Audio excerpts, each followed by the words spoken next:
Hi, everyone. Thank you so much for joining us today at the CGS-CIMB Thoughts Leadership 11 series.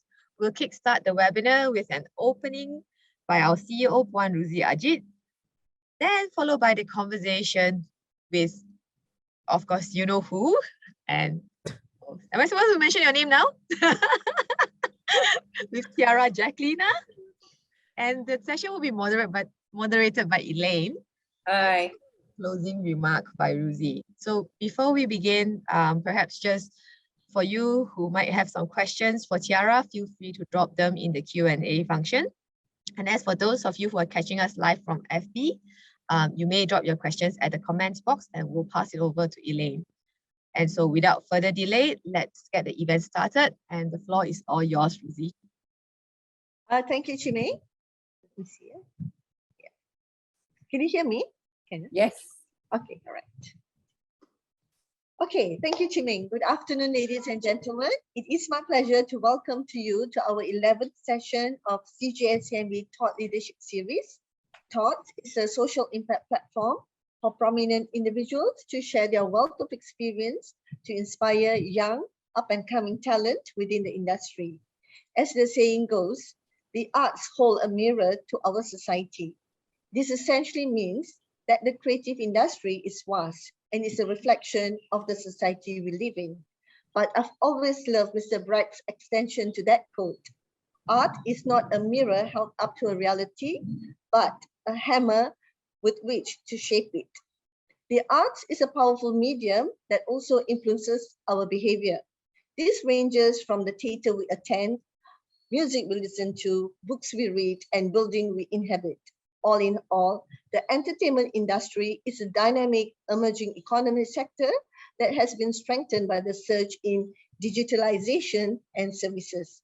What better way to know the intricacy of the arts by talking to our distinguished guest for today, the jack of all trades in Malaysia's creative industry, Puan Tiara Jacqueline, an actress, from producer, musical theatre producer, singer, and the founder of the Infinity Academy of Musical Theatre and Performing Arts. She also serves as the Managing Director of Infinity Vision Media, a Malaysia art, entertainment, and television production company. She's well acclaimed for her role in Puteri Gunung Ledang, and her most recent work has been Ola Bola, the musical. I've watched that show twice in Istana Budaya, and I absolutely love it, both times. I would also like to introduce our moderator, the lovely Elaine Daly, founder of Leads Up Asia, who will assist in navigating the discussion on the ins and outs of the entertainment industry. Without further moment, I'll pass the floor to our guest. Over to you, Elaine. Thank you very much, Ruzi. And once again, thank you very much, CGS-CIMB Thoughts, for having me moderate the session. I'm really looking forward to talking to our guest today. I've known her for maybe half or 3/4 of my life now. But before I introduce her, let's take a look at this video we have for you.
kalau dia dah.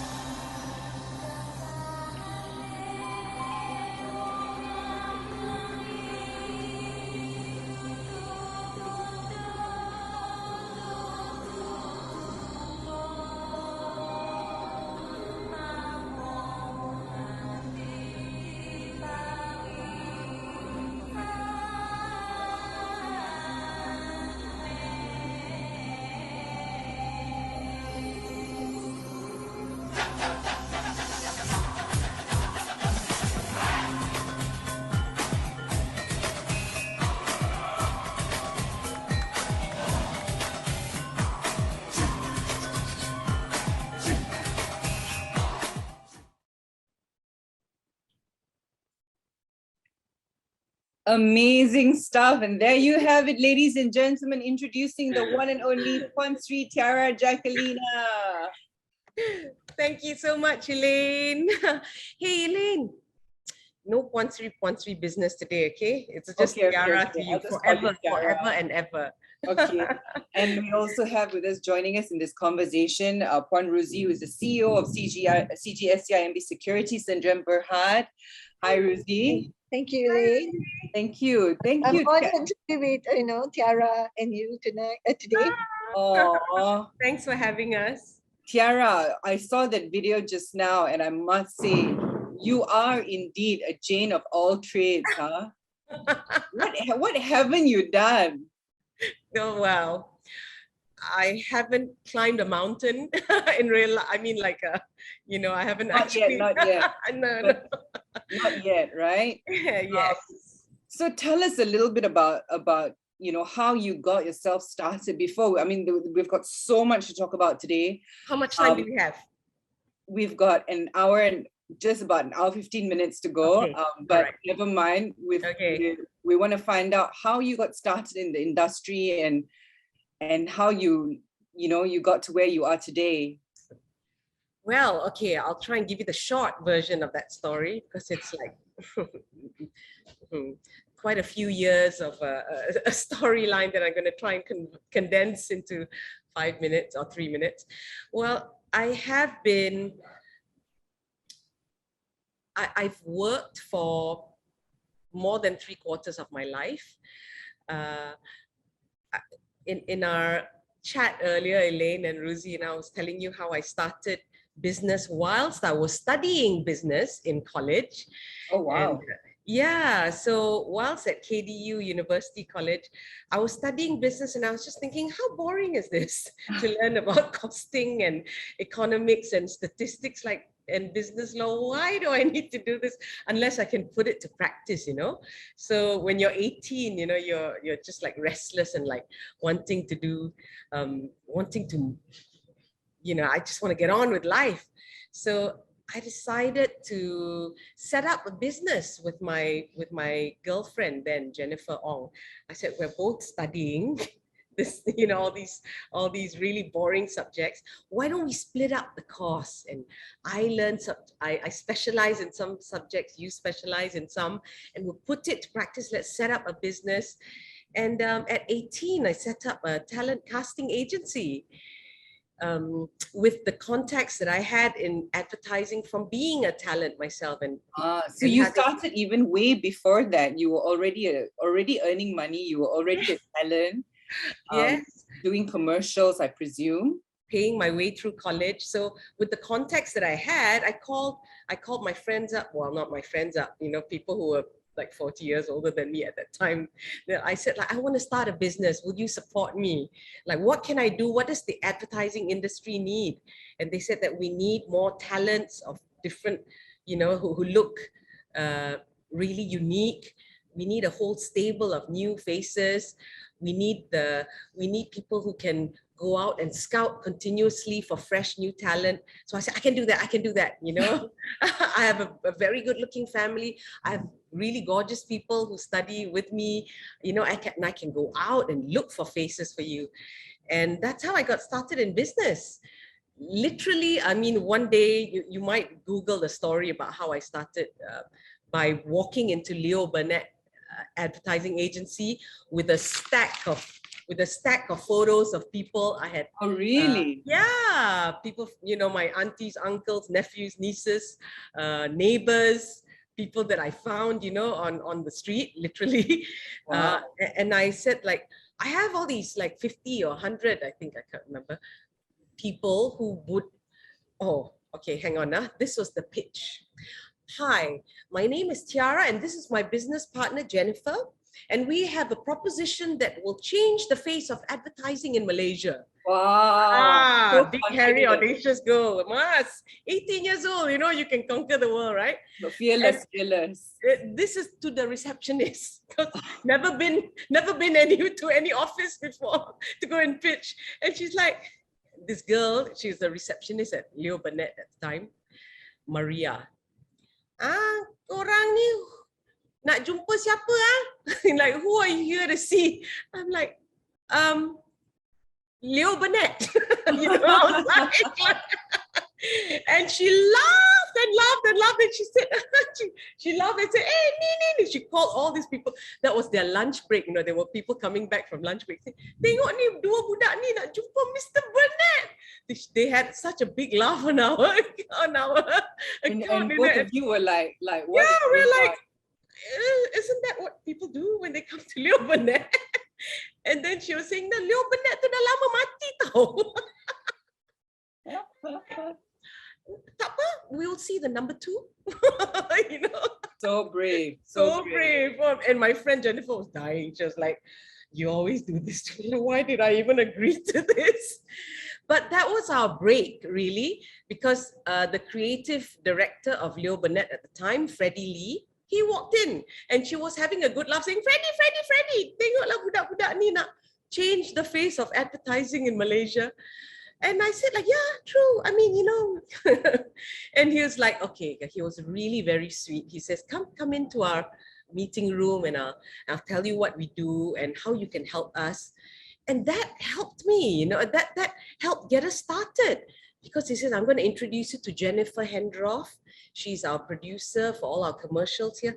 And I'll tell you how you can help her by finding talent to fit in our commercials. Wonderful. And that's how we got started. Really, What Elaine? was the company called? Leo Burnett. No, your company. Oh, my company. Oh, at the time, Jackie U Productions. Oh, Jackie. We like set it up like $1 company, $2 company. Wow. Yeah. And you know, I mean, that must have been very, very impactful for you. You know, at such a young age to have that kind of business mindset. I mean, not many youth these days, you know, would have that similar thing. You know, what drove you? Was it your family? Was it just the fact that you were bored in school? What was it? Bored in school. I love that. Well, I've always, I think my family has always been entrepreneurial. Like my grandfather was in business. My grandma ran our company's business for a long time. I never really knew her because I was a baby when she passed away. But there's that spirit in our Okay, so family. that's where the fervor came from. Possibly, but I've always been the daring one, like, you know, even in school, like, let's go and do this, you know, things that are not done, you know, go and set up a school concert and go and why stop at selling tickets to just our school kids, you know, our own students? I'll go to rival schools and go and sell it. Wow. So, like that. So, you know, I've always been that kind of kid. Super entrepreneurial. And brave and shameless and like fearless, can do anything. You know, when you're a kid, you really do think, you know, that there's nothing to fear. How wrong can this go? Yeah, that's the beauty of being young, I think. Yeah, and what happened after that? I mean, how did you end up, you know, doing movies and all that? Well, movies, well, from the casting agency, we started casting for commercials, and then we ended up casting for films, for Hollywood movies, for Indonesian movies. Yeah, so we casted actors for a film called Farewell to the King, you know, Nick Nolte all these years ago. And then an Indonesian film was coming to Malaysia look for actors for a joint Indonesian-Malaysian joint movie. And then we helped to cast every actor and actress that was in Malaysia. And the producer said, why don't you audition? I said, no, I'm not interested in acting. I don't like being told what to do. Then he knew, I said, I'm only interested in business. And he knew how to get me, Elaine. He's like, if you audition and you get the role, you sign up for 4 movies with me, I'll teach you to produce. Wow. I was like, oh no, that sounds like an interesting deal. Yeah. So I got the role. This was my first movie. It was called Irisan Hati, acting opposite the Indonesia's giants like Christine Hakim. And, was it very scary for you? No. At that point, you know me, I went in fearless again, like, okay, so she's Christine Hakim, great. I'm Tiara Jacqueline from Malaysia. Hello. Wow. Just walking in fearlessly. But I realized, my God, there's so much to learn, from the Indonesians who are light years ahead of us in terms of production quality and the way they worked. Yes. Discipline. And here I was learning from one of the best producers there. I spent 2 years in Indonesia just following him around, watching him work, and I came back really inspired. I said, I really got to do something for Malaysia on this scale someday. I And see. that's how I got So started. hence your big movies and everything, which we'll get into slightly later. And then you had something called the Kit Kat Club. Yes, where I started. Yes. Well, that was, again, trying to do something different. Like, we do shows, everyone does shows, a fashion show looks like a fashion show.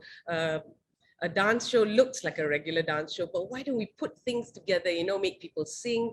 Let's show off models for more than what they can do. They're not just pretty faces who walk up and down. They can perform, they have the confidence to speak, they can sing, they can do comedy. And so we put together the Kit Kat Club as a review of a sort. And that was fun. I think, you look good, and the girls are like, everyone came out like so confident after that, like, hey, give us whatever shows we can perform. Yeah, that was a lot of fun. Tell us a little bit about Ringgit Kasorga. Ringgit Kasorga was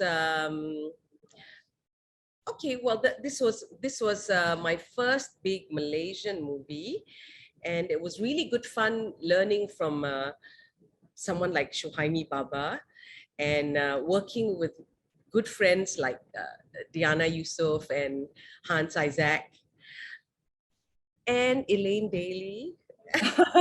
Yes, I also had a part in that Screen movie. debut. Yeah. This was a story of the modeling industry at that time, and I felt very, very strongly about some of the issues and some of the topics in the in Ringgit Kasorga. Because as a talent agent, I was always very, very protective over the models and talents, and like if they were sick, I would go and give them medicine, and and when we do shows, I would protect everyone with, like, don't look at the girls after the show, okay, everyone go home, go home, go home. I was that kind of a very protective mama. Yeah, yes. So the subject matter in Ringgit Kasorga kind of really rang very true to me, and the character of Mira I resonated with. So I naturally wanted to do the show, to do the film. Yeah, and working with Shuhaimi Baba was very challenging, and I learned a lot. But it earned me my first award. So exactly. I'm very, very happy for that. Now, transitioning from actress to producer, I mean, you've kind of like always like produced, because you in school. Yeah, from school time, yeah. Right? Was that something that you really wanted to do, producing? To be in the driver's seat, I think it was always my thing. Like I told you, right? You had to be boss lah all the time. Yeah. you know, like slightly like bossy boots. No, it's just that, you know, I've always been a perfectionist and always wanted things a certain way and always wanted to see how else can we do things differently. Like, why should we do our fourth form variety show in the same pattern that it's been done for the last 12 years? You know, like, this is a new year. Why would we want to see the same show again? So always trying to say, like, let's do things differently. You know, I'm like, teachers and all used to really get annoyed. Like, why can't we just make it easy? The norm. Yeah, just there's already a set pattern. Don't go and reinvent the wheel. I'm like, teacher, why? Teacher, why? Why not? That annoying kid line. She's like, you want, you go and think about it. You go and think about it and come back to us. I'm like, I'll draw up the whole program minute by minute, which I did lah. So, and like they say cannot, this kind of things all cannot. But why? I'll show you, teacher can, you know. So you've always had that spirit in you that, you know, that wanted to just a driving force to always wanted to be better and go forth and you're a go-getter and, you know, Never say cannot, proactive. never say Never die. say cannot. Yeah. Wow, that's very inspiring. What inspires you? I think the I just love it when things are perfect, you know. So, you know, I am a perfectionist and to a fault, and I love it when things go according to like clockwork timing. So working the theatre is perfect for me because of that discipline of the theatre, you know. That's why I don't act in film and TV as much. I can't stand it when like, the long hours. Why am I waiting? Like, can I do the lighting for you? Can I help? I'll show you how, you know, like, yeah. So timing, I mean, discipline inspires you. Getting things done inspires you. Yes. Is that what you would say? That inspires me. And thinking out of the box as well and doing things differently inspires me. Like, what have we never done before? That fear, you know, instills fear in a lot of people. Like, she started lah. You know, like, have we ever tried this? No, we haven't. Then let's try it. You know, let's do that. Otherwise, if you do things the same way, you get the same results, right? If you never try something else, you just end up doing the same thing again and again, and boring everyone and boring yourself in the process. Well, it's good that you always have the, you know, the spirit to want to just do better and never rest. Never. What's that word? I don't know that word. No, we have Ruzi here with us as well, and she's at the top of her game, you know, in what she does. Ruzi, what inspires you? I would say, you know, people with passion, yeah, because, you know, I admire people who, you know, go all out, driven by the passion, because, you know, that shows their determination, their focus in achieving what, you know, they long for. So, yes. And do you have any particular role model you look up to? Actually, there are plenty, but, you know, one that really resonated very close to me, you know, to my heart is Steve Jobs, you know, like how, yeah, you know, even though he doesn't have tertiary education, but, you know, his passion for doing something out of the box, you know, his perseverance, his vision, you know, has left a legacy till today. You know, Apple is something that everybody, you know, is used to, you know, holding, having, using. You know, he made things like that beautiful yet very practical. Wonderful. He also used to say, like, why not? Yeah, always the out of the box thinking, and, you know, go beyond your boundaries and stretch your imaginations. Yeah. I mean, I'm very inspired. You know, both of you are, you know, really at the pinnacle of your careers, and I know, Tiara, you've got you now I understand. You see, you've got so much more to do and go, and Ruzi as well. You know, is it what's your take on women being on top? Tiara? Tiara? Yes. I have never ever thought of myself as being inferior to any male, because I feel that can you do better than me just because you're male? You try and tell me how you can be better, and I'm sure I can top that. Wow, so competitive, because even like my cousins, when we were growing up, I'm like, you really think you can run faster than a girl just because, than me, just because I'm a girl? I show you, okay, let's go and run around for 12 rounds around this football field and see. So but I think if women, if you allow yourself and recognize your own strengths, don't try to be a man and don't try to lead like a man, but use your strengths that other men don't have. I use that when I lead my teams. And you very garang? No, you can ask anyone who's worked with me all their lives. I have never lost my cool, not even once. So how do you instill, if you don't lose your cool and if you don't, yell at them or how do they listen to you? What skills do you use? Well, I think it's a lot of the skills of mothering I use. Like I try and use like almost positive parenting in the way I lead. So I don't say, you're so idiotic, you're so bodo and all. I never used like negative words on like you wouldn't use it on a child. You shouldn't. So I never use that on people who said, I can't do this, or I messed up. I really I completely messed up. And I'll say like, look, what did you do? Let's check what you did.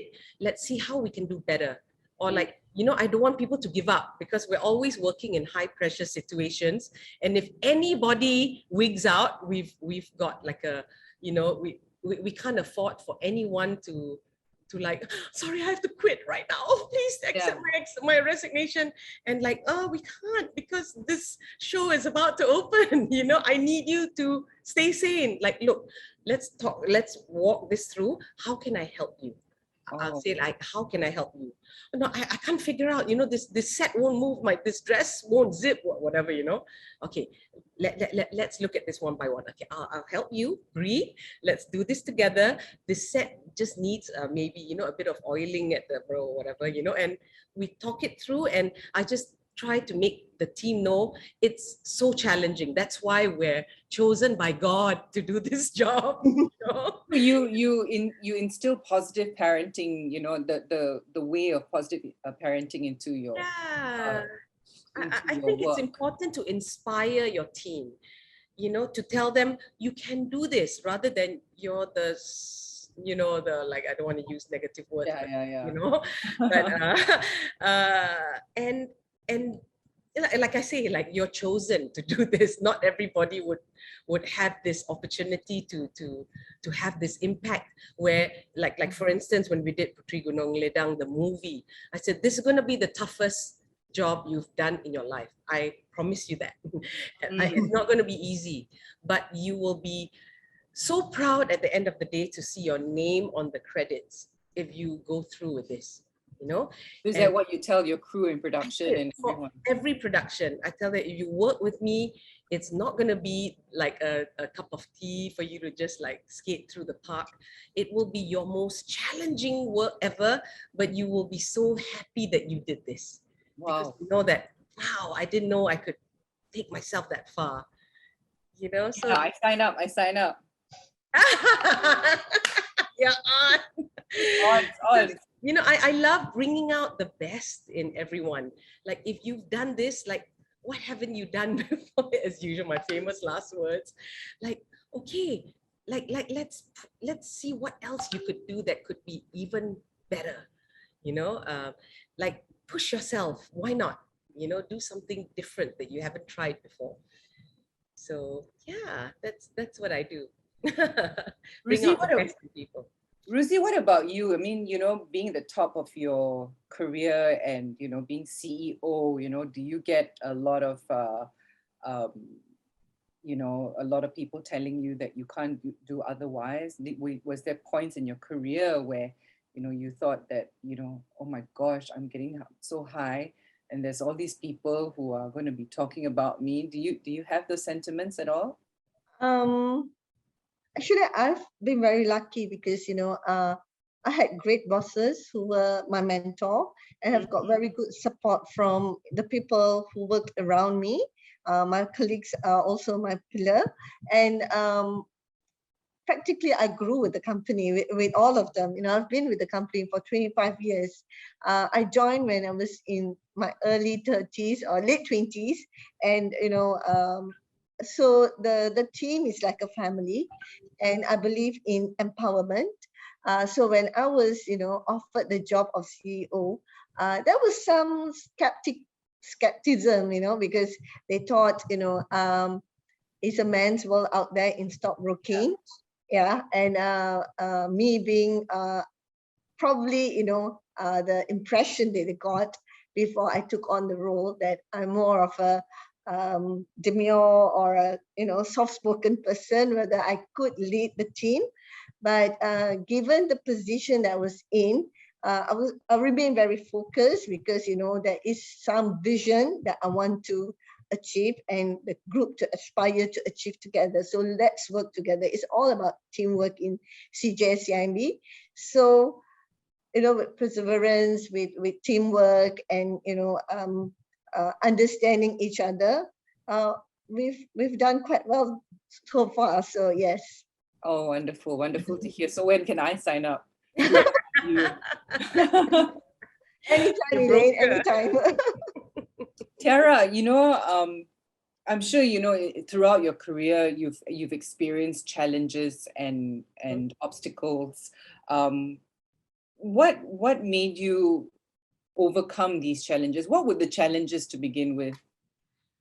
Well, you know, everyone seems to think it was smooth sailing for me, you know, but I'll tell you for free that nothing comes without challenges. I mean, if you have no challenges, that means you haven't tried hard enough. Right. You haven't done anything challenging enough. You know, you've just taken the easy road. But I've never taken the easy road all my life. So, of course, naturally, if you're going down uncharted waters, you are trying new things for the first time. It's always challenging, but that kind of excites me. Like when you have that feeling in your stomach, like you go like, oh my gosh, I'm doing this, but then you know you really want to do it, right? Yeah, so it's kind of like, okay, there's a challenge. Okay, look, problem ahead. This is the problem. This. How do we overcome that? I don't know. I've always kind of, if I were not an actor or an entrepreneur, I think I would have been a sleuth or a private, you know, a secret agent, because I love solving mysteries. You know, like one of those kind of. So you like solving problems then? Yeah, I love. Yeah, I love challenges of all sorts. So problem solving is one of them. You're a very different kind of person. I mean, like a lot of people say, like, you know, they don't like challenges and, you know, they're scared of challenges or they fear challenges, but you're like, come on, give it to me. Bring it on. You know, bring it on.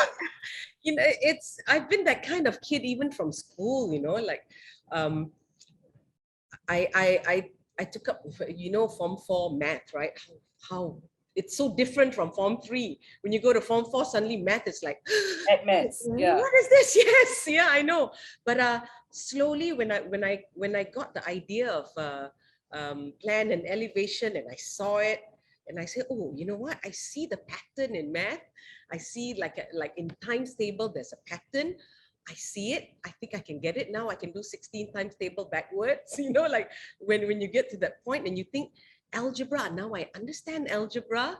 Oh, what a nerd I must like. But you know, I was like from a F9 case in the first form of Form 4. Really?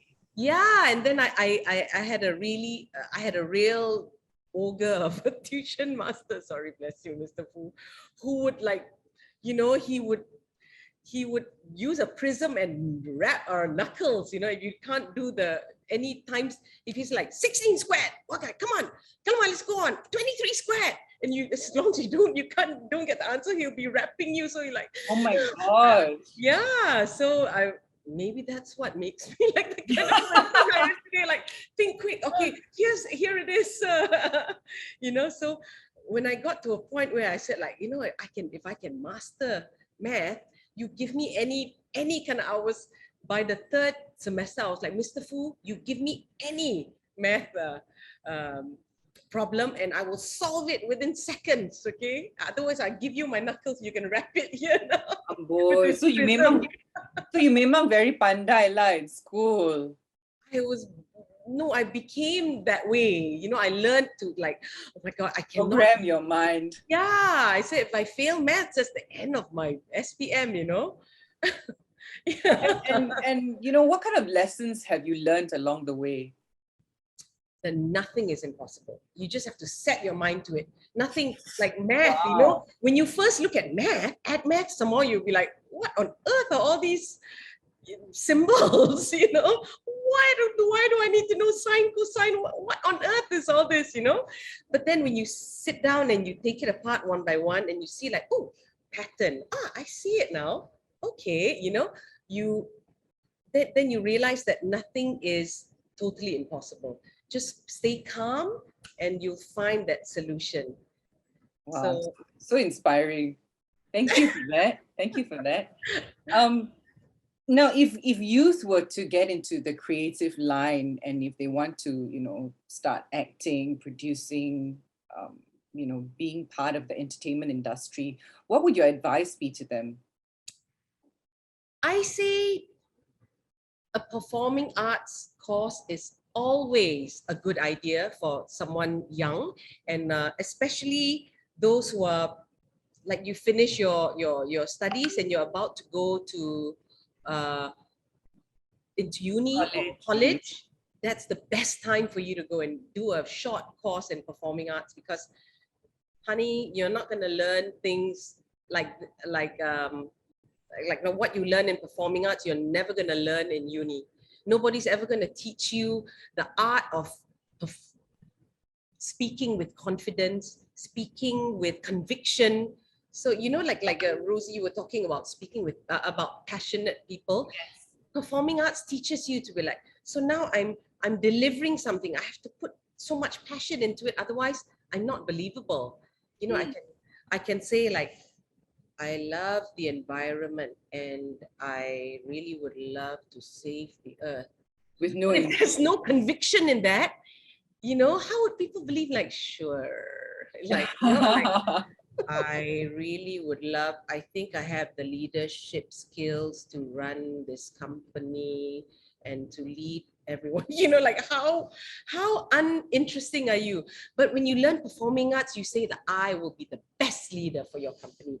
And I believe that I have the confidence to turn this around to, you know, so these kind of skills, they don't teach you in school. They don't teach you in university. You're just expected to go out and like ace your first 10 interviews.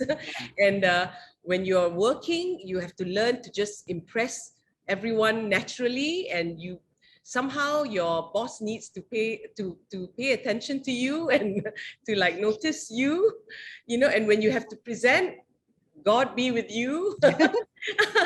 But performing arts teaches you all that, you know, so you learn to so actually right now at Infinity Academy. Yes, I was just about to ask you that. Yeah. So is that what you do where youth and leadership come into play?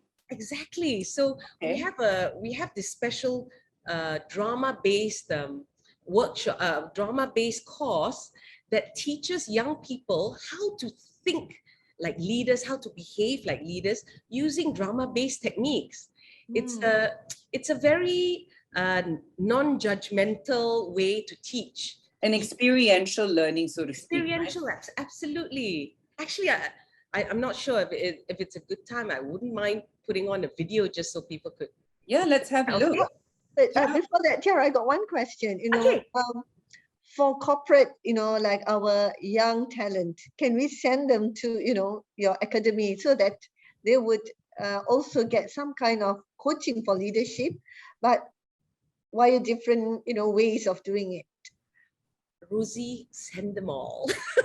Actually, we just came from ending a 3-day public workshop on, and it was called Present with Confidence. Oh, nice. Or was it Lead with Confidence? Yeah. So it's teaching presentation skills to young people who have just entered the workforce. Correct. Because now you want to be able to impress people and you want to be noticed, right? You don't want to be the mouse who's like hiding behind the computer. Please don't even know I'm here. I joined 3 years ago, but but you want to be the one who stands out for a promotion. You want to be that one who the company says, hey, I want this girl to represent our brand. Let her go and give that talk, and you want to be that person. So yeah, we've designed courses using theater techniques to teach confidence and presentation skills, leadership skills. Wonderful, because we've got brand ambassador, 3 brand ambassador for CGS-CIMB. So I think they'll be very appropriate to, to embark on this journey or course so that they can actually present our brand well. Wonderful. I love it. That was a pitch. Well, I'll show you. I mean, if Chiming is there and can play a video, maybe find out a little bit more. Yeah, you can see what it's about. Let's take a look. Chiming, are you there? Oh, there you go. Oh, with the Hi, we'd like to talk to you today about Infinity Academy's drama-based corporate training program called Infinity Play. This is an immersive corporate training and team building program that uses copyrighted techniques adapted from the theater that will help your team identify challenges and change workplace attitudes within a fun and lively environment. This program was developed by Tiara, Jacqueline and Joanna Bessie from the Infinity team, best known for their award-winning productions such as Putri Gunung Ledang and Ola Bola the Musical. Why us? Well, drawing from the strength of our group in performing arts and drama-based leadership, since 2012, we've created this highly effective and dramatically different method of training based on the Actors Toolkit. We have found that this unique method awakens the imagination and creative thinking skills. And the outcome? Immediate and lasting results in the development of your organization's main players, the people. We can conduct training in person as well as online. And our interactive sessions can be conducted in English as well as Bahasa Malaysia by our professional and highly experienced theater-based trainers and guest speakers.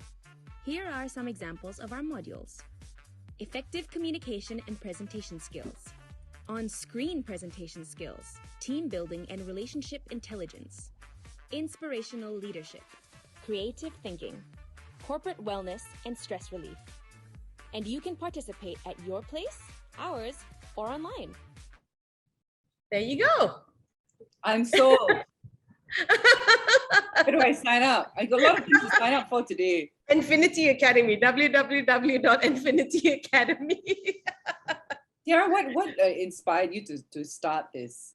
Because I'm a parent and I'm also a proud Malaysian, and I'm a Malaysian who wants so much for my country, and I really want, I'm one of those Malaysians who really wants to see Malaysia shine on a global scale. Like, why can't we be one of the greatest countries in the world, one of the greatest economies in the world, one of the most inspiring countries in the world?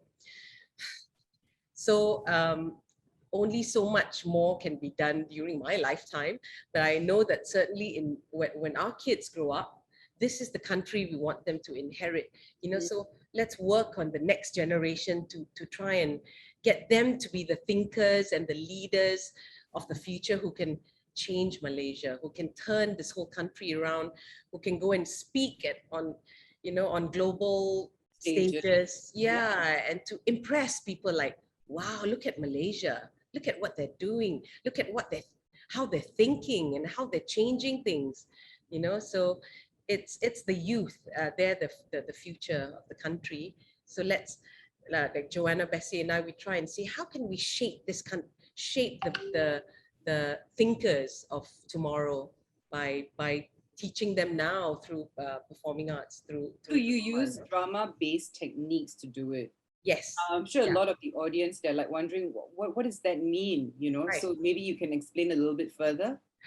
Well, drama-based techniques is the technique of drama-based training is because it's experiential. So it's different. It's breaking away from the normal kind of like seeing things on a PowerPoint and you just read and memorize and try and like, I wonder how that would look. You know, you have no idea, right? Like in theory, it sounds like this, okay, but I have no clue how to do this. So it's experiential. You're doing it, and the people running the program are drama coaches. So they're like drama directors. So they will like try a different tone, or maybe try a different intention, or if you try a higher pitch, or if you internally, if you why don't you try and maybe think Oprah Winfrey, for instance. I'm just giving an example. Visualizing and all that kind of stuff. Yeah, so you're using all that and like trying it out with a coach in front of you. So it's almost like coaching rather than do this, good luck, you know? But like we're trying this out, and okay, now you've tried this, try a different way, and let's see whether that works better, you know? So with the theater-based or drama-based training, every day in the theater, you're trying something different and with a different outcome. So you can see like, if I did this, the outcome would have been like this. But if I tried this, it's like this. So I think I'll go with that first version. So we're not trying to make people, the Joanna Bessies and Tiara Jacqueline's like, you know, clones, but the best versions of yourself. You said that earlier, Jacqueline. Okay. Yeah. Okay. Yeah. Interesting. And do you have like lots of like different groups of people coming in, and what are the results that you achieve from this? Sometimes we conduct short workshops like the one that just ended yesterday, and we'll bring it on again. So Infinity Academy is round the year round, running performing arts classes, as well as short courses. And every course kind of prepares you for leadership and for better communication skills. And the team in between are at either Tiarasa Escapes or in our studios conducting training for companies like hopefully someday CGS-CIMB. You know, so Ruzi, yeah. Ikut.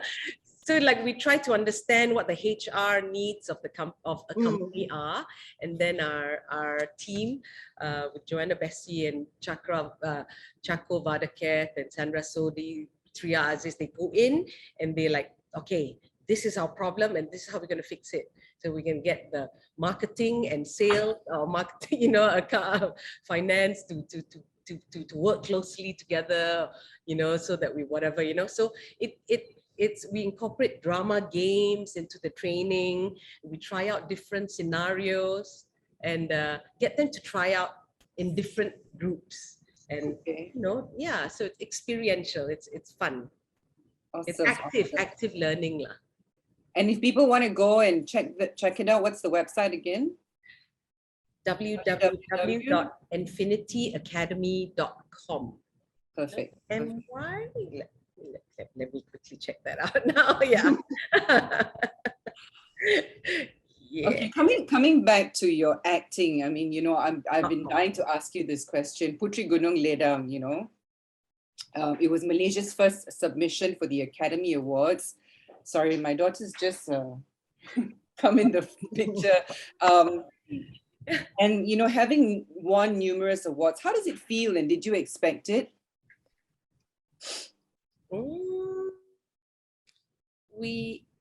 It was, of course, it won possibly more international awards than it did locally.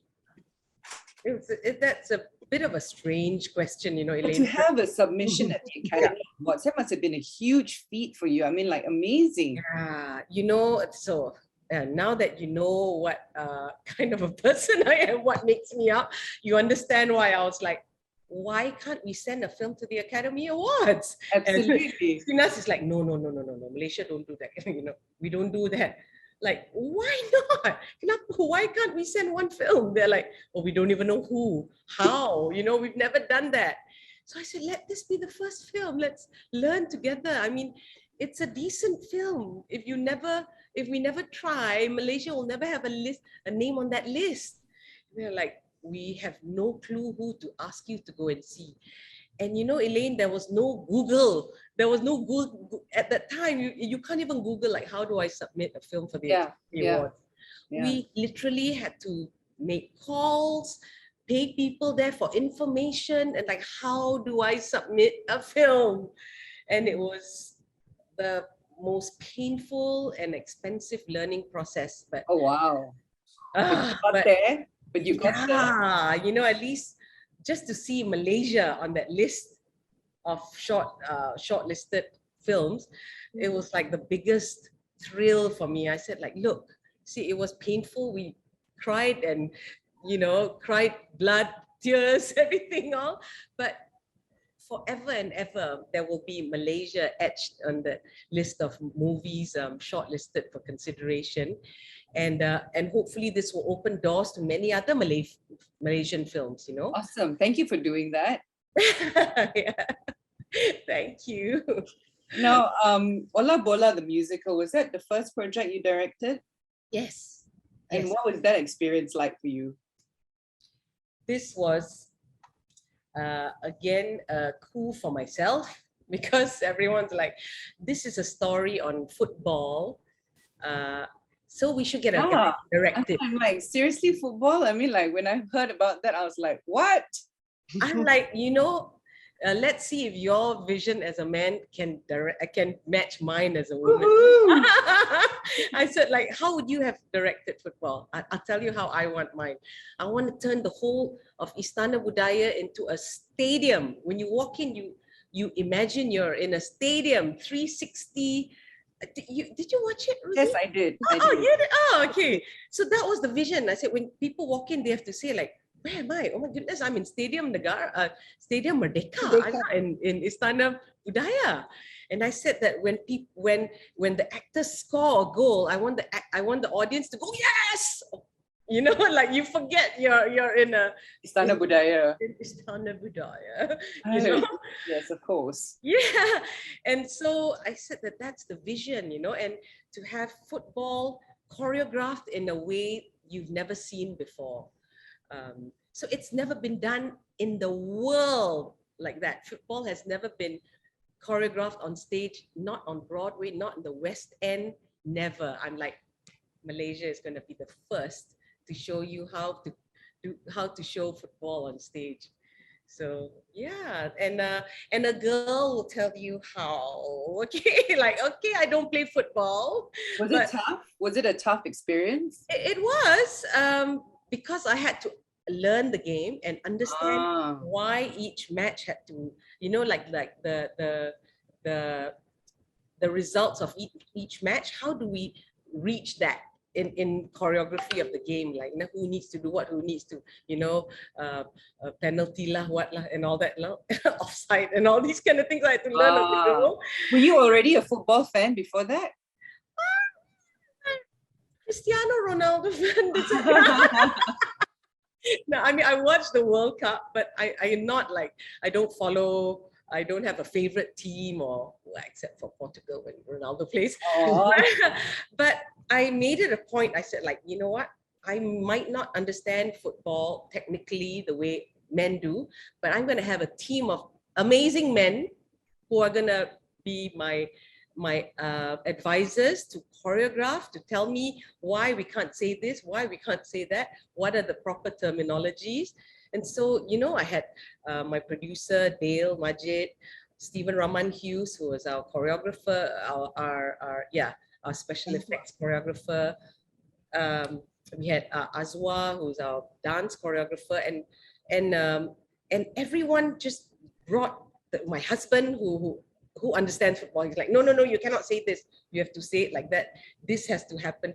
So we choreograph each game like that. And then I would try to imagine, okay, this football scene, we need to make it different from the last one. So I don't want to show the same choreography twice. Yeah. So let's give give people something to look forward with every game. So, like cannot do things the easy way lah.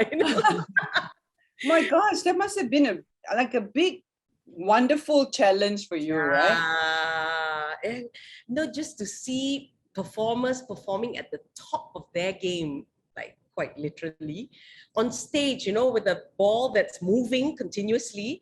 And I told the boys, if you don't stop that ball when it needs to stop, and if you miss the goal, God forgive you. God, you better go and say your prayers before I come backstage.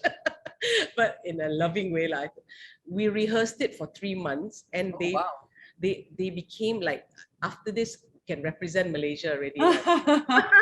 Merdeka Cup next year, because they were actors who played immaculate football, and you cannot miss a second. I told them already, theatre requires perfection. At any one time, you have to sing on the beat. You have to sing live on the beat. You cannot miss a second. Otherwise, the set will be coming down on you, and you have to be off stage when you have to be off stage, because we have projection, mapping, and we have all this going on. So if your ball has to, you have to kick it 75 degrees, means 75 degrees, okay? Cannot be 78, cannot be 80, because then it doesn't match the mapping. Right. So I said, then they said, how? I said, you kick 1,000 times in that direction. You learn to learn to kick exactly in that angle. Amazing. So yeah, so it requires so much of the cast, but they, I can see them when they up to the game. bows. I said, like, you see why this was worth it all, and why you needed to put in. Imagine if you were the guy who messed up the show because you cannot control. I see you will be backstage, crying into your football boots and not wanting to perform tomorrow. Ruzi, as an audience, did you enjoy it? You watched it twice, right? Yes. Wow. Okay. Mokhtar Dahari has always been our all-time favorite. So, how Ola Bola portrayed him as a leader, and also the unity among the players. That was something we are very proud of. That unity message resonates with me in all my work.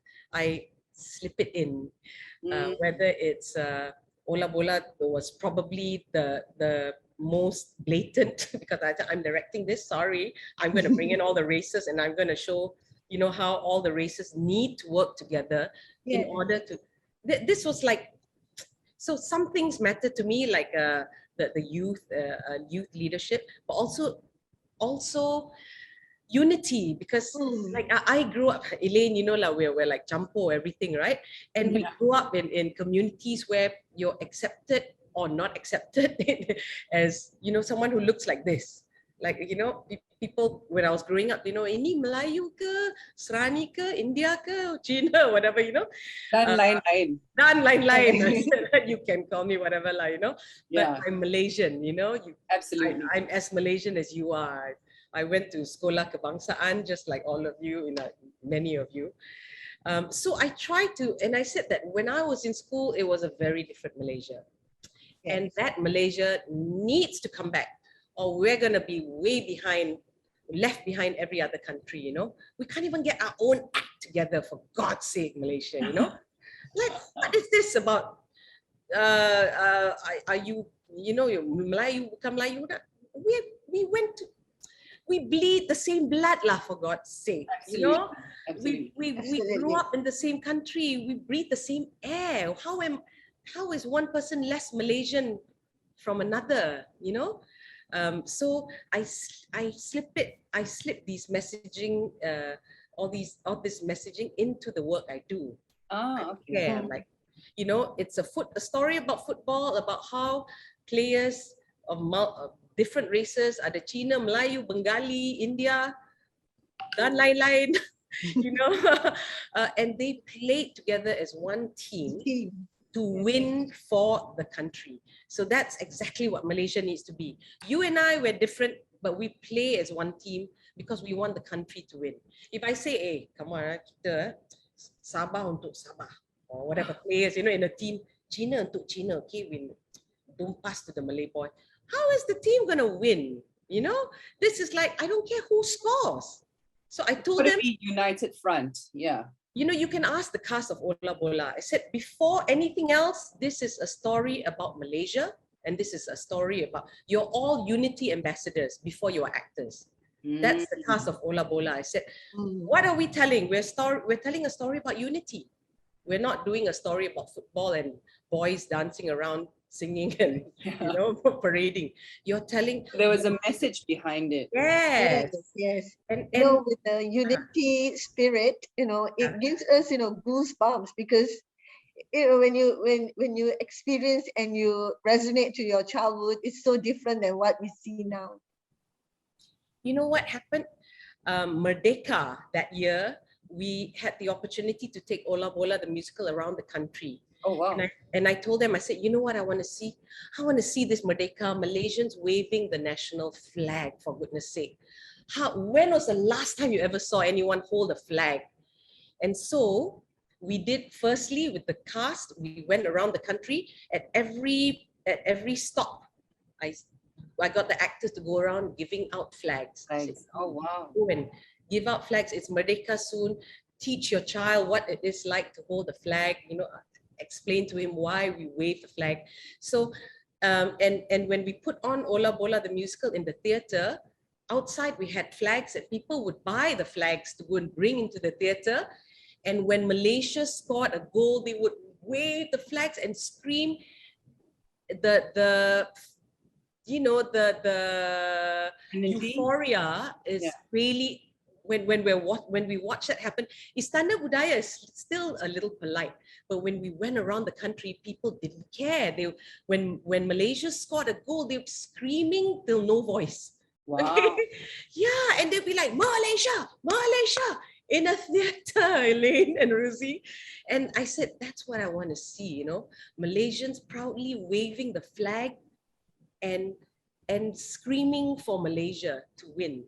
And I said, boys, this is how we win.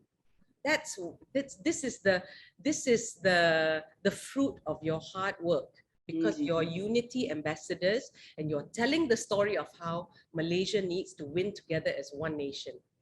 No two ways about it. If you even think we must work together, but there's no buts. Either you win together or you don't win. So that's the not subtle at all messaging in Ola Bola. You know, I said, we want to see the Indian guy holding the flag. And why must it be the Malay guy? It's anybody who scores, you run with the flag, you know? Yeah. I want to show in the Indian family, what makes them up, what makes, you know, I want to show the Chinese family, what they go through, and that they feel no less Malaysian compared to a Malaysian.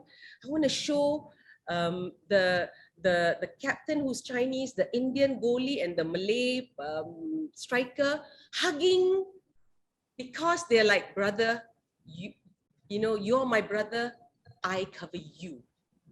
You know, so that message, I said, make sure you say it loud and clear. I want everyone to hear, I cover you, because that's what Malaysia needs to hear. You know, we are different, but you know what?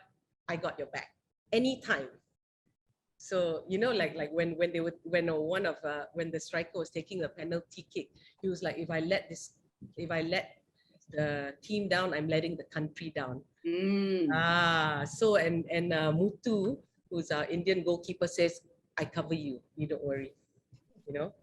Wow. Yeah. So such a great experience as well, directing it, right? I'm sure. Yeah, because you're doing something with purpose. And I think that's so important when you lead with purpose. Like, what are we trying to achieve? So we're trying to achieve a good show. No, beyond that, what are we trying to achieve? What's the bigger goal? So I always try to get my team to look at a project from a macro perspective. What is the biggest thing we're trying to achieve here? So that your sense of purpose becomes bigger than just, I want to perform well in a show. No, you're gonna unite Malaysians. No, you're gonna inspire all Malaysians to say, I want to be like in Ola Bola. I wanna go and start my own unity club in school. I want to go and form a unity club in my office. I want to do whatever. I want to do what I can to promote unity and on a global scale or whatever.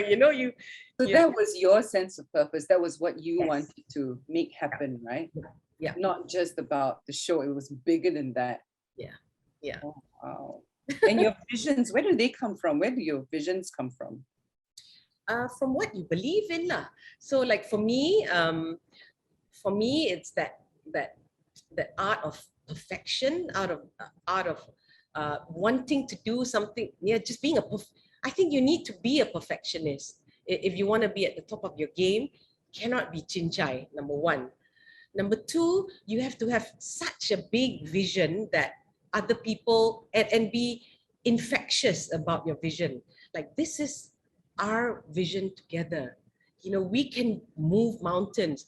We can change Malaysia. We can inspire people together. So have that shared vision with everyone that you work with. I think that's so important as a leader. And then be an inspirational leader, so people want to make that happen with you, for you, and they don't feel like, what lah, this boss, things. But like, hey, she's down on the ground with us, she rolls up her sleeves and like, Turun Padang. yeah, what's the problem? Tell me, I help you, and we'll do this together. We'll get through this together. Oh, so that was Ola Bola for you.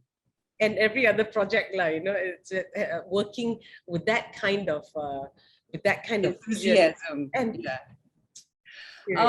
we just we're still in this pandemic phase, but everything's opening up slowly. But the movie scene, the theater scene, the artists, suffered a great big setback. Now, did Infinity do anything to help, these actors, actresses? Or, what's your take on that? Well, we ourselves had to hibernate our biggest show, Puteri Gunung Ledang. We had sold tickets in 2019, we started rehearsing, workshopping for months, and then the show had to be stopped. And we thought, okay, maybe we postpone it 3 months, when the pandemic is done. But we're still not able to put on the show. But actors, what we did was for ourselves as a company, just to keep our fans happy, we created an online cinema version of putting our shows online. So you can watch Infinity's past shows, P. Ramlee the musical, The Secret Life of Nora, and Puteri Gunung Ledang. You can watch it online during the pandemic, and at least there was a way for you to access us. Okay. Infinity Academy also, after 1 month, we're like, okay, this is not going to stop so quickly. All our classes went online because so you had Zoom classes and everything lah. Yes, Zoom. We were the first academy to go online. Where Joanna, Bessie was like, how do we teach dance online? And like we just have to. This looks like it's not going to go away so quickly, So very quickly, everyone kind of learned, how do I teach singing online? I said, when a crisis happens, we have to adapt, or we'll be left behind, or we can't exist. Either that, or we have to shut the academy down indefinitely. So we want to continue. Students still want to learn. So everyone learns together. Let's just change and learn something new together. Wonderful, wonderful. We've got a question here from an anonymous attendee. He or she saying, hi, what is your view on how to empower marginalized communities, in particular persons with disabilities? Whoa. I think how would you empower marginalized communities? Empower them by giving them work and not discriminating, by elevating them. You know, like everyone has a talent. You know, just because you can't walk, it doesn't mean you can't sing, you can't speak, you can. So show off your other talents and make it all about your strengths. Yeah. Yeah, maybe I hope that answered that. So like, look, think about what else you're good at. So stop focusing on your weaknesses, but try and think about what I'm good at. You know, what I could be better than anyone else at. Like I didn't know about football, but I have a vision. You know, I have a crazy. You learned, right? Yeah.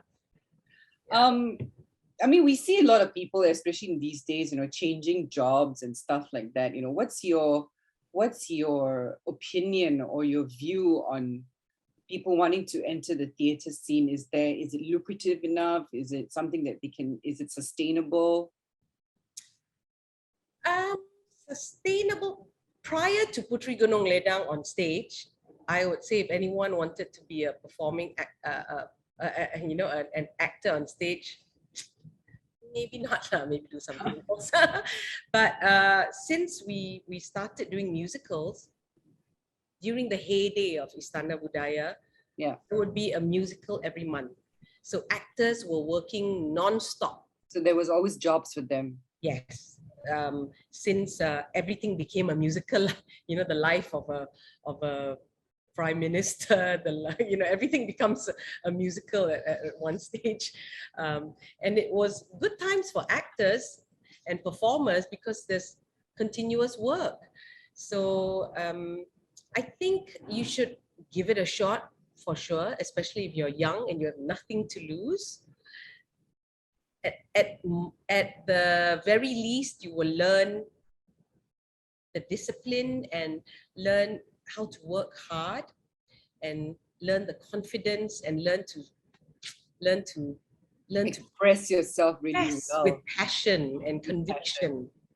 Yeah, I think the confidence thing was a huge thing. Yeah, I always say that, going back to theatre is like a learning ground for me, you know. Then when I go to movies and all that, you know, because you don't have that much rehearsals when it comes to dramas or movies, right? So I always use theatre as my grounding, you know, force to learn, you know. So I do my breathing techniques on set and everything. So that's where I learn all this from theatre. Yeah, and that's wonderful. So I understand what you mean. Yeah, I mean, the theatre trains you to be ready for any possibility. So if anything goes wrong, I have experienced this in rehearsals and no sweat, okay? There's a plan B. Like I know how to get out of it in rehearsals. That's why, you know, again, back to the theatre drama-based training. Oh, when I did this, oh, this went wrong and this happened. And how would I overcome this when I encounter this in real life? You know, and theatre does that for you because I did this and it messed up, but I got out of it by doing this. But film, when you're done, you're like, I wish this didn't happen. And the director's like, and you're like, We've got another question here. If you are comfortable, do you mind sharing any failure that you faced so that we can see the other side of your experience? Oh, yeah, many failures.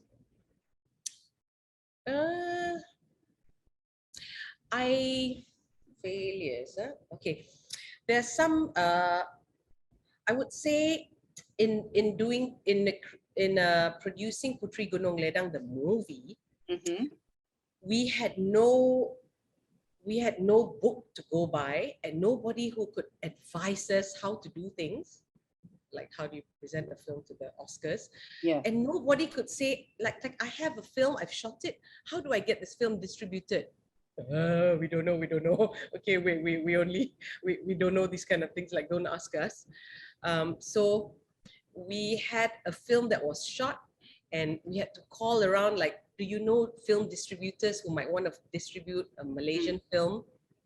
And distributors were like, Malaysian films we don't distribute Malaysian films, Chinese, yes. You have a Aiyo. Korean film? Well, no, my film is in Malay. Okay. Can you make it in Chinese? No, it's a Bahasa Malaysia film about Malay culture. And I'm like, okay, so, and they're saying, you should have spoken to us first before you shot the film. We would have told you, we want it like this, like this, like this. We need a love scene. We need more romance. We need, like the conflict between the Sultan and the princess. Really?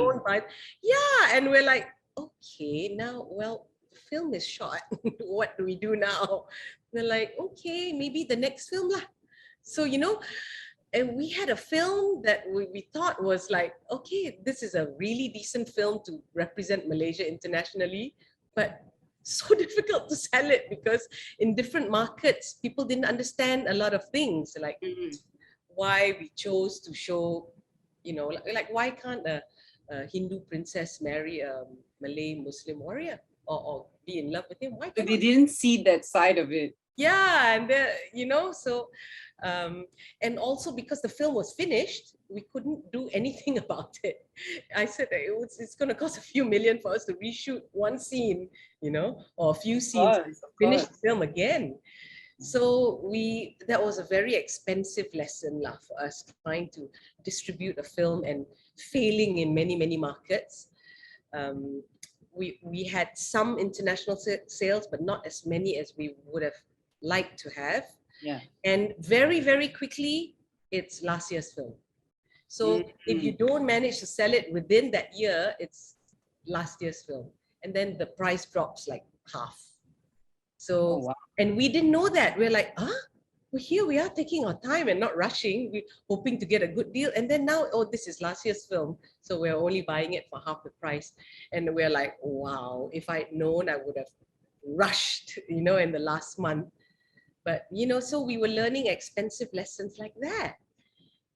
And no one to show us the way. And after that, we're like, okay, look, Malaysian filmmakers, come and talk to me. Okay, I'll tell you all the mistakes I made and how I would have done it better if I wouldn't experience the same thing you did. Yeah, if I could live my life again and redo this film and go through the whole process again, this is how I would have done it, Painful, expensive lessons.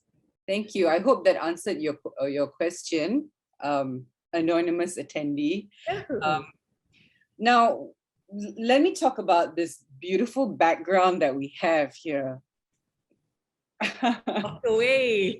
From production to vacation real estate. What was your motivation, lah?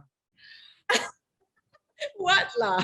Right? How did that happen? Suddenly I'm like, hey, Tiara's got Tiara Sign, Tiara Escapes and all that. I'm like, what is that? And I've been trying to book it almost every single weekend and it's fully booked. We needed that, okay? Well, I know the owner, so maybe she can get me some jalan. I'm just joking. But yes, what was your motivation? Well, I think I can say I'm creative by habit. So so habitually, perpetually, it just obsessively, compulsively creative. And I'm inspired by so many things. Whenever I travel, I look at, I might watch a film on board and I think, how do I translate this into a Malaysian version of this film? Or how would I approach this as a comic book, or as a game, or as a musical? I'm like, cannot just sit and enjoy something, Always thinking. Always learning. Yeah. So I stayed in a resort in Morocco, and it was Richard Branson's resort. and it had tents exactly like this. And I was like, wow, I want to live in a tent. I asked my husband, I said, can we go back, move out of our house and live in a tent? And he's like, no. Okay. I'm like, bummer. I said, okay, then I'm going to create a tented resort so we can, you know, whenever I want to stay in a tent, I can. And I love the idea. It's just creating something, you know, and for me, creating a resort was very much like creating a production. You go through the planning process with a vision. This is what I want to achieve. This is the budget for it. Do a feasibility study to see, like, is there, how long will it take for me to recover my IRR and all that, you know, and what do I need to do to achieve that? What is the schedule of completion? How do you know? And so following all that, like we would have done in a production, and then doing all the set dressing, which I enjoyed doing, dressing up the rooms. To decorate. Yeah. So you became interior decorator. I did, because the interior decorator that we had, never mind. Okay. Got it. I'm like, okay, leave me to do this now. Why not? But how do you, is that should it be the place for every Malaysian's escapism? I think so, because for me, nature is, or that's the other thing that I really love. I love nature. I love the outdoors. I love being out in fresh air, and, you know, especially post-pandemic. Yes. You want to breathe fresh air. You want to walk around and, like, I can breathe so freely.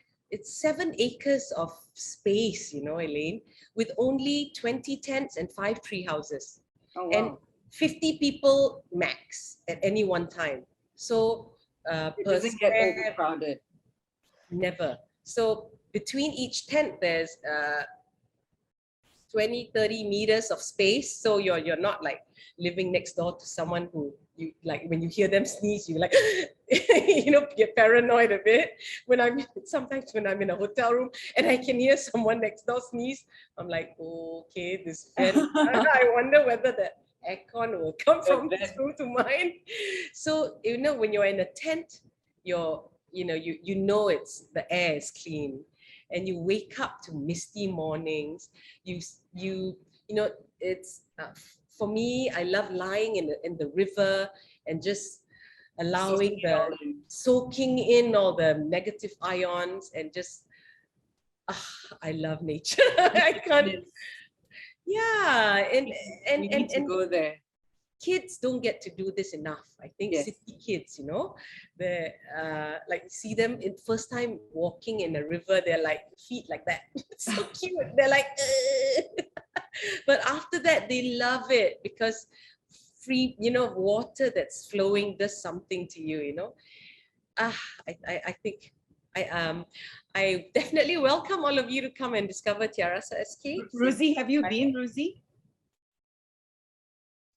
No, we tried, but very difficult to get. Always booked, right? Always fully booked, right? Now you know me. So I can get you. I'm going to have you on my speed dial now. You do that always, anytime. Yeah. We've got another question here. Salam, there are people who don't have goals or purpose in life. As a leader, how can we help them?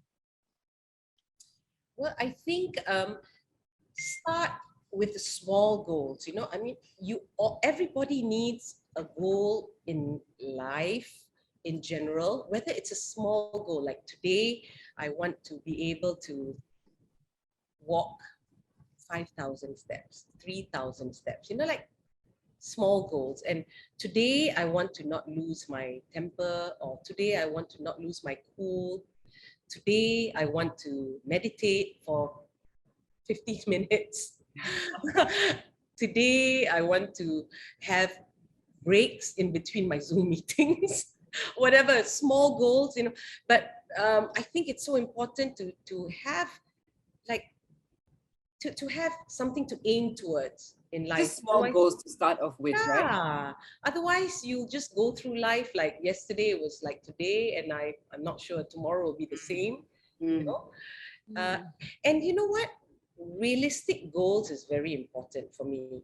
I'll share with you, sorry, this might be a little like not really what the question was about, but about small goals. I tell myself, you know, I go on the treadmill and watch, whenever I watch a movie, I'm on, you know, like trying to do two things at one time. I'm watching a movie with my family, but I have a treadmill there in front of the TV so I can get my steps whilst enjoying family time.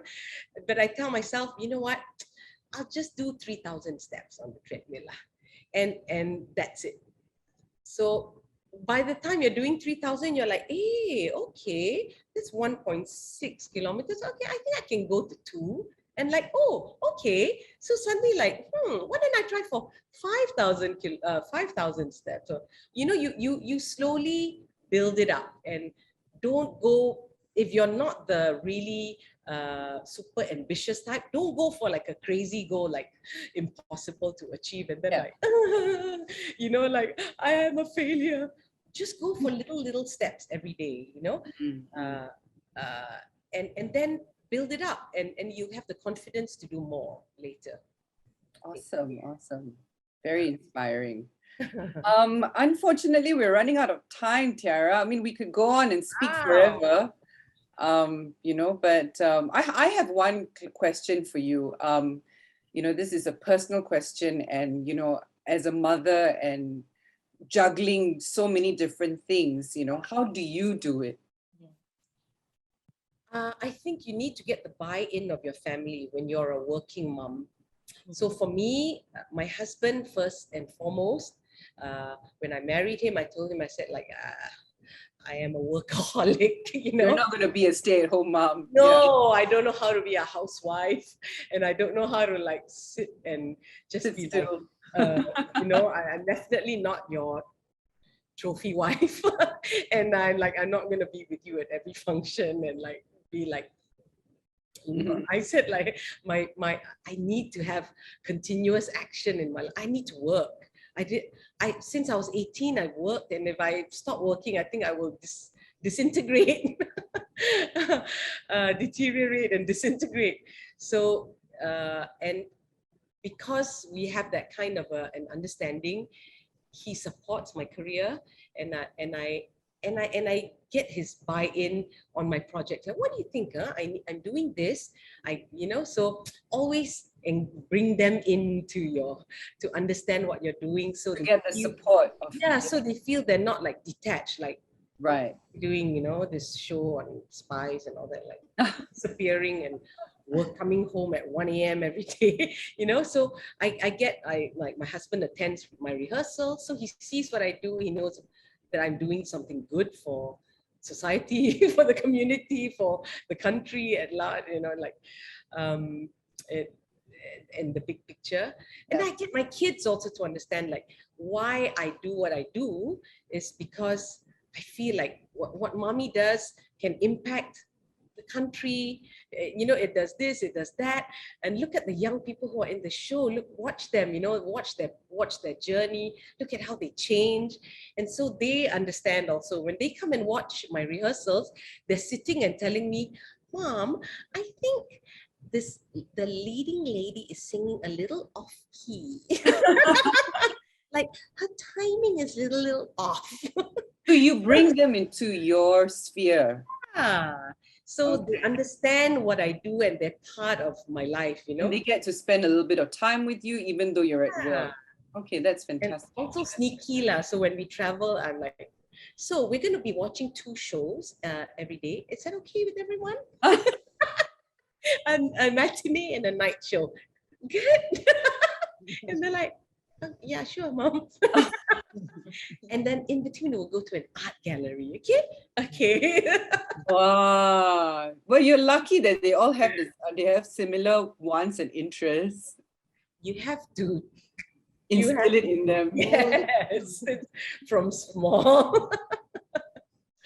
Yeah. Okay, before we end this wonderful chit chat, is there anything that you'd like to, you know, say to us, or any words of inspiration that you can tell the viewers out there? I don't know if there's anything else I haven't said. Well, live an inspirational life, I think, for yourselves. I think it's so important for you as a leader or as a person to be inspired yourself. If you're inspired by life, you inspire yourself, you will be an inspirational person to be with, you know, because you will only exude good vibes if you yourself are filled with good vibes, you know. Yeah. If you think positive and you're energetic, people will be, you know, it's always infectious to be with someone who is positive and who exudes good energy. So just think of how you could live an inspirational life yourself, and people will love you for that. Oh, cool. Ruzi, do you have anything else to say? Am I muted? Let me see. No, you're good. No. Oh, okay, all right. Well, I'm so impressed by, your energy, Tiara, because, you are like the firecracker in the room. And yes, the key takeaways are very important, exude positivity, energy, passion. I think, in this pandemic, we need, more of that. Yeah, definitely.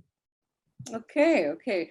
Tiara, thank you so much for being with us here, and for, giving us such fantastic good vibes and being so inspirational. I certainly have learned a thing or two, and I'm sure our viewers out there as well, would have gotten something out from this as well. I mean, and I think that is what CGS-CIMB thoughts are all about. It's about getting people to get it, with the different people who we interview and stuff like that. It's so that they can learn and be even better versions of themselves, as you said it just now. So yeah, thank you so much, Ruzi. Ruzi, is there anything else you'd like to say? Well, just the closing remark, it has come to an end of the session today, and we'd like to thank our honorable guests, Sri Tiara, Jacqueline, and Elaine, for the insightful and inspiring conversation. I would also like to express our gratitude to the participant who have joined us today. Perhaps today's conversation has sparked an interest in one of you, and we are talking to future artists probably. I hope together as a society we can continue to love and support the history and culture, rich arts and entertainment industry that we have. So with that, thank you everyone and have a good evening. Yay. Thank you, Ruzi. Thank you, Tiara. Thank you. I can't believe we talked for an hour and a half. I know. Tiara. So much more than that. Yes. Thank you for having me, and all the best to you, okay? Elaine, lovely to see your face again. Thank you. All right. Ruzi, keep in touch. Sure, definitely. I've got to chat with you, Tiara. Okay, please do. Call me anytime. Okay.